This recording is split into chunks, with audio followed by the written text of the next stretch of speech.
अब अंधा युग से एनटीए हर बार क्वेश्चन ज़रूर करती है और हमने इस क्लास में सारे ही महत्वपूर्ण पहलुओं को लिया है जो परीक्षा के लिए बहुत ही ज़रूरी है। तो हम स्टार्ट करते हैं अंधा युग। अंधा युग जो है वो एक सशक्त आधुनिक गहरी त्रासदी है। प्रभु की मृत्यु के बाद जो त्रासद परिवेश और गहरा हो जाता है तो नित्से की इस घोषणा का कि ईश्वर मर गया है, आज की दुनिया पर क्रांतिकारी प्रभाव पड़ा है उस चीज़ का।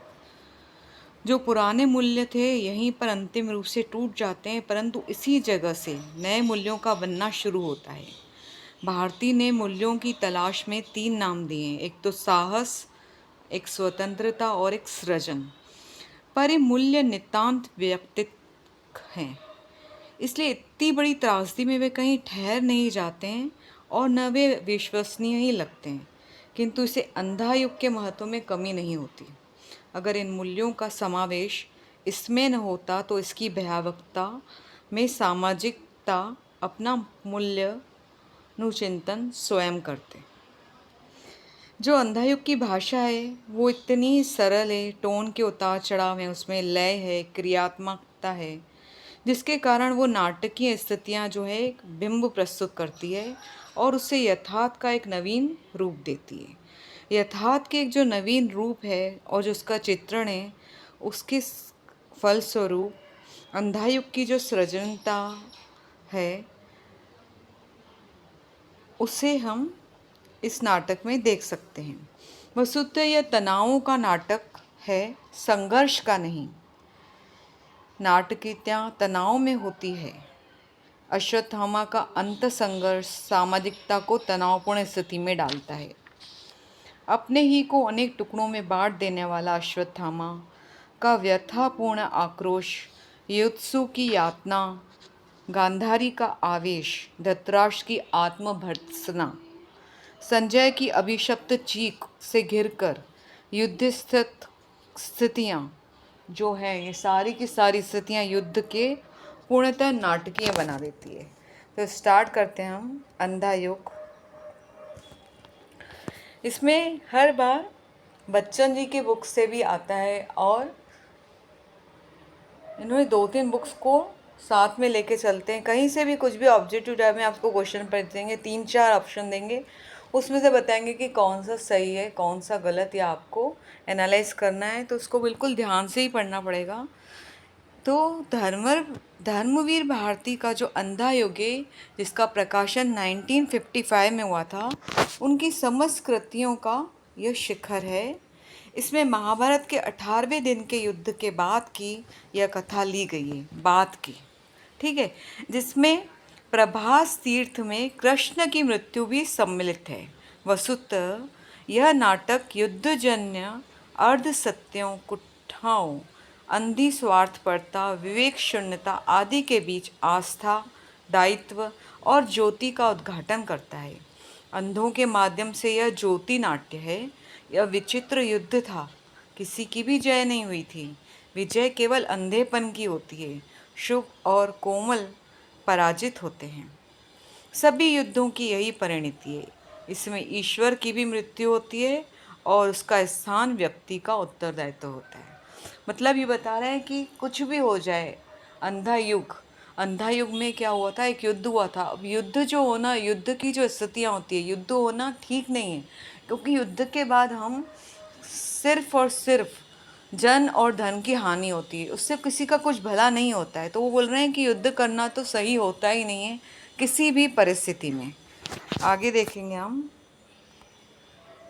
कि इस गीति नाट्य की रचना के मूल प्रेरक हैं पाश्चात्य महायुद्ध और भारत पाक युद्ध और अस्तित्ववादी व्यक्तिवाद और शास्त्रीय दायित्व। मतलब कि जो पाश्चात्य महायुद्ध था और भारत पाक युद्ध था, उसका हम इसमें अस्तित्ववाद देखेंगे कि युद्ध में जो मर्यादा टूटती है, स्वार्थन व्यक्तिवाद अपने चरमोत्कर्ष पर पहुंचता है। न्याय की ओर से लड़ने वाला युधिष्ठिर ने आत्महत्या की और अश्वत्थामा ने ब्रह्मास्त्र छोड़ा। इस नाटक का अंतर विरोध यह है कि इसमें एक और धृतराष्ट्र के माध्यम से व्यक्तित्व का विकृत रूप प्रस्तुत किया गया है और दूसरी ओर उसे दायित्व से जोड़कर नए मूल्य के रूप में प्रतिष्ठित किया गया है कि उसमें कितनी दायित्व की भावना भरी थी। धृतराष्ट्र कहता है, आज मुझे भान हुआ मेरी व्यक्तित्वों के बाहर भी सत्य हुआ करता है। मोस्ट आईएमपी की धृतराष्ट्र कहता है, कौन कहता है? धृतराष्ट्र कहता है, आज मुझे भान हुआ मेरी व्यक्तित्वों के बाहर भी सच हुआ करता है। व्यक्ति स्वतंत्र के संबंध में भारती का मत है। पाश्चात्य व्यक्तिवादी चिंतकों की भाषा में यह व्यक्तित्व मूल्यों के ग्रहण और विकास की दशा में स्वचालित गति है। देखिए, अब एनटीए क्या करता है, होता बहुत इजी है नाटक, उससे जो रिलेटेड उसके जो तथ्य होते हैं वो भी बहुत ही इजी होते हैं, पर उसको कैसे भी करके लैंग्वेज को टफ बना के आपके सामने वो लेके आएगा और पूछेगा कि कौन सा इसमें अंधा युग का है या नहीं है। तो ये जैसे है, पाश्चात्य व्यक्तिवादी चिंतकों की भाषा में यह व्यक्तित्व मूल्यों के ग्रहण और विकास की दशा में स्वचालित गति है, जिसमें स्वातंत्र्य और दायित्व का आंतरिक विकासोन्मुख समन्वय रहता है। ठीक।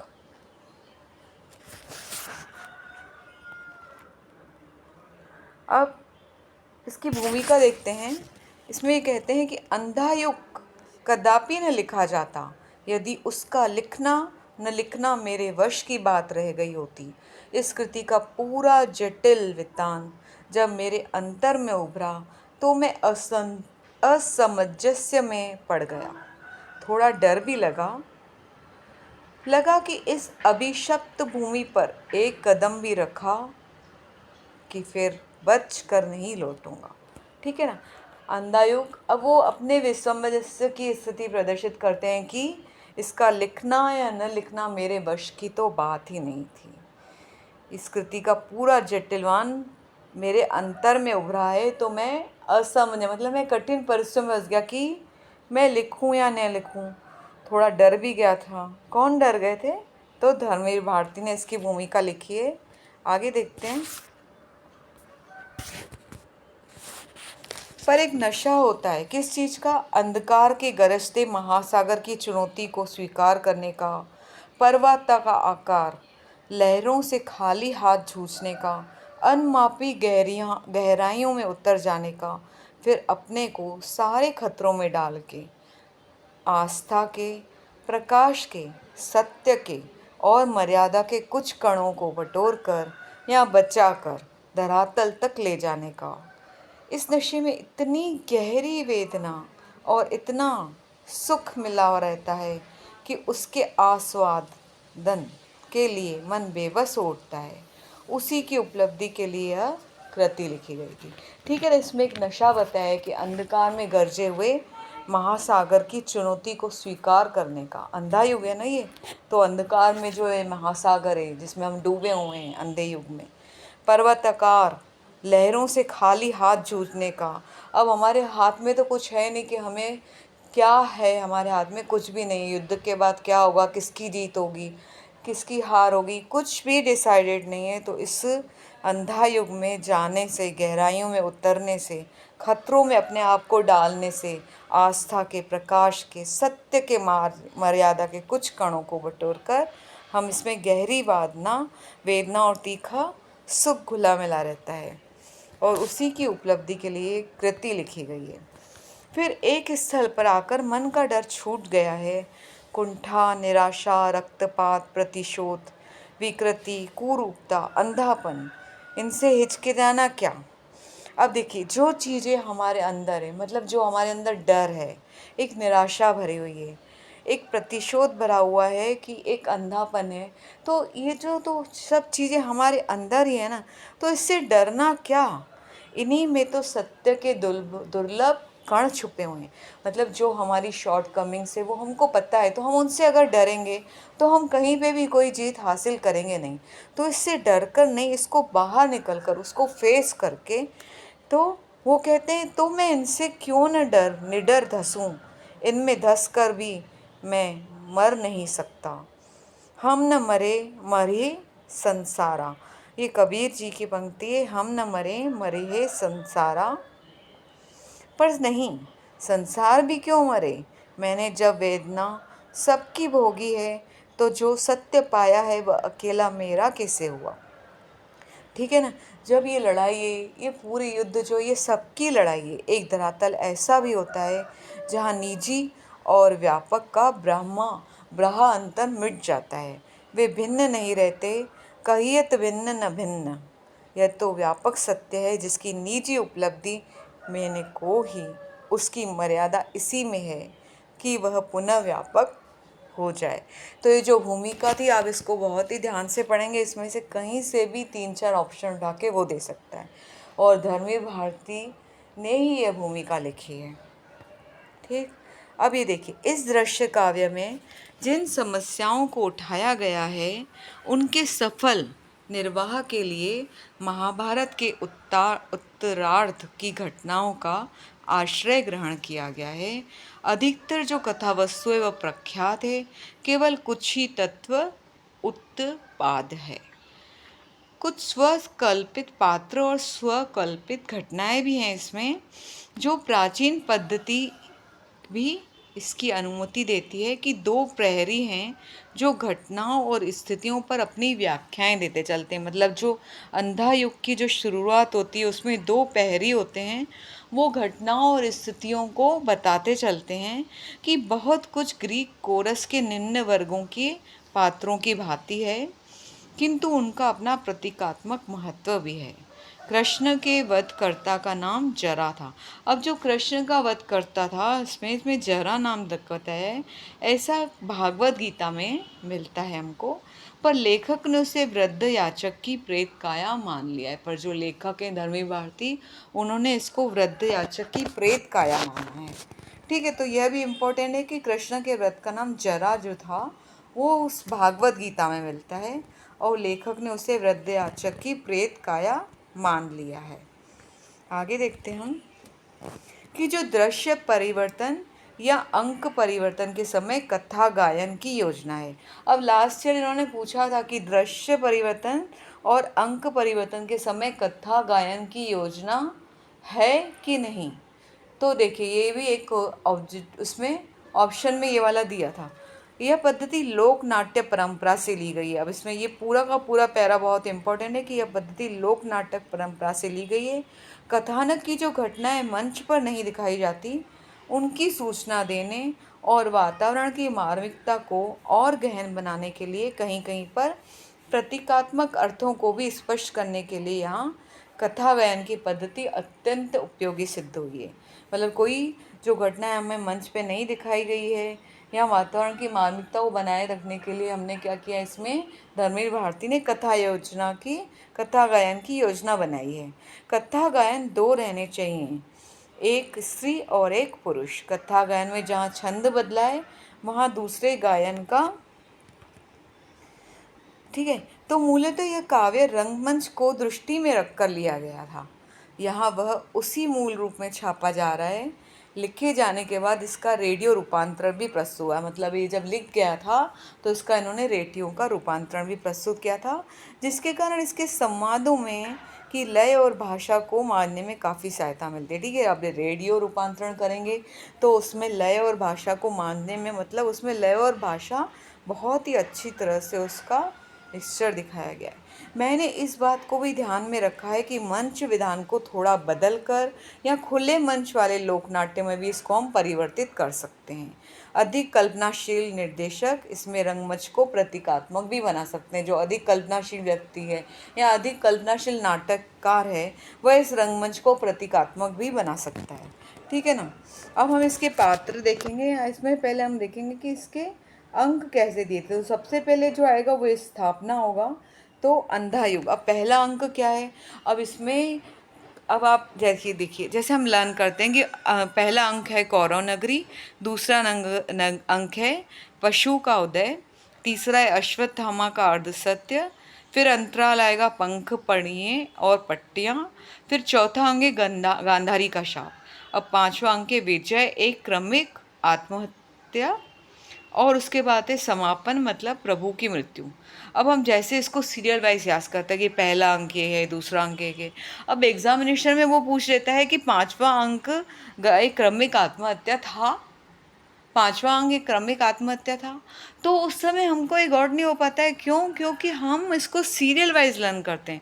तो आपको सीरियल वाइज लर्न करके नहीं, इसको कुछ ऐसे लर्न करना है। कभी उसको याद करना, भाई पहला अंक कौन सा था इसका, तो पहला अंक तो कौरव नगरी था। फिर सीधे सीधे अपने आप से ही पूछो कि पांचवा अंक कौन सा था, चौथा अंक कौन सा था। तो सीरियल वाइज कोई भी चीज़ को लर्न नहीं करेंगे। इसको आप ऐसे करके अल्टर, कभी तीसरा अंक कौन सा था, तो जल्दी से हमको पता चलना चाहिए वो अश्वत्थामा का अर्ध सत्य था। ठीक है ना, क्योंकि वहाँ पर याद करना एकदम से बहुत ही मुश्किल है। अब हम इसके पात्र देखेंगे कि जो गंधारी थी यहाँ पे, जिसमें भी हमने महाभारत के जो पात्र थे वो पूरे के पूरे इसमें बहुत सारे कवर किए हैं। गांधारी था, धृतराष्ट्र थे, कृतवर्मा है, संजय, युद्ध वृद्धवाचक, पहरी एक है, पहरी दो है, व्यास है, विदुर है, युधिष्ठिर है, कृपाचार्य है, युत्सु है, गूंगा भिखारी भी है, पहरी एक और पहरी दो। तो गंधारी और धृतराष्ट्र दोनों कौन है? हस्बैंड वाइफ है। कृतवर्मा है, संजय है, वृद्धवाचक है। इसको ऐसे करके युधिष्ठिर, कृपाचार्य, विदुर, युयुत्सु, गूंगा भिखारी और बलराम और कृष्ण। ठीक है ना, अश्वत्थामा मेन कैरेक्टर है इसमें। ठीक है ना, अब आगे देखेंगे हम इसमें। आगे एक युद्धोपरांत एक बहुत ही अच्छा इन्होंने दिया है लेसन के स्टार्टिंग में, कि यह अंधा युग अवतरित हुआ जिसमें स्थितियाँ, मनोवृत्तियाँ, आत्माएं सब विकृत है एक बहुत पतली डोर मर्यादा की, पर वह भी उलझी है दोनों ही पक्षों में।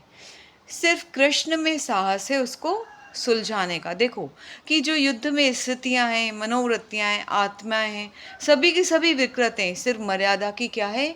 एक पतली डोर है, और वो भी एक उलझी है दोनों पक्षों में, पांडवों और कौरवों में। सिर्फ कृष्ण को है साहस इसको सुलझाने का। वह है भविष्य का रक्षक, वह है अनासक्त, पर शेष अधिकतर हैं अंधे, पदभ्रष्ट, आत्महारा, विगलित, अपने अंतर की अंध गुफाओं के वासी। यह कथा उन्हीं अंधों की है, यह कथा ज्योति की है अंधों के माध्यम से। ठीक है ना।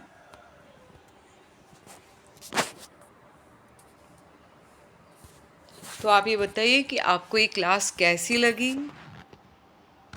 Thank you very much.